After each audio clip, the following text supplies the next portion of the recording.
How did Russia manage to start a full-scale war in Europe in the 21st century?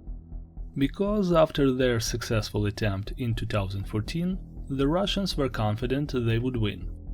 In 2014, Ukraine couldn't defend itself against such a powerful enemy, and aid didn't arrive. The vulnerability is linked to continuous disarmament and demilitarization since the collapse of the USSR until 2014, and the lack of nuclear weapons, which Ukraine used to have plenty of, that were given up under the Budapest Memorandum, which was supposed to guarantee Ukraine's protection if needed.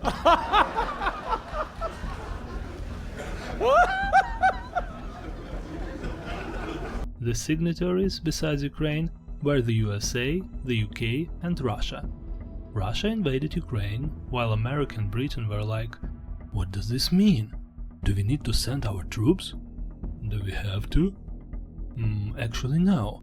That memorandum is more of an outline of our intentions, but it doesn't really obligate us to do anything. Well, then no. And Europe, which was so dependent on Russian gas and oil, Russia had been working on this for decades, played dumb. As a result, everyone expressed their concern, and Ukraine got totally screwed. They cannot go on in this way. We know from European history the danger of the territorial integrity of a nation-state being threatened and undermined in this way.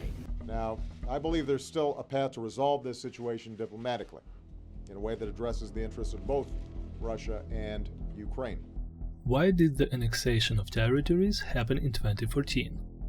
Because Russia lost political control over Ukraine. At that time, the acting president Viktor Yanukovych was trying to completely shift the country's political course towards Russia and away from Europe. As a result, Yanukovych was overthrown and he fled to Russia.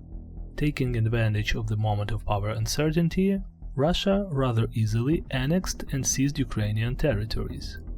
Russia had been considering a military option since the 1990s, and gradually used various methods to prepare for a full-scale war. First of all, this included a long-term campaign of disinformation and propaganda aimed both at a domestic audience and the international community. The Russian authorities also actively prepared militarily, increasing the military budget and modernizing their army. The annexation of Crimea in 2014 and the seizure of parts of eastern Ukraine under the guise of separatism became the prelude to a full-scale invasion.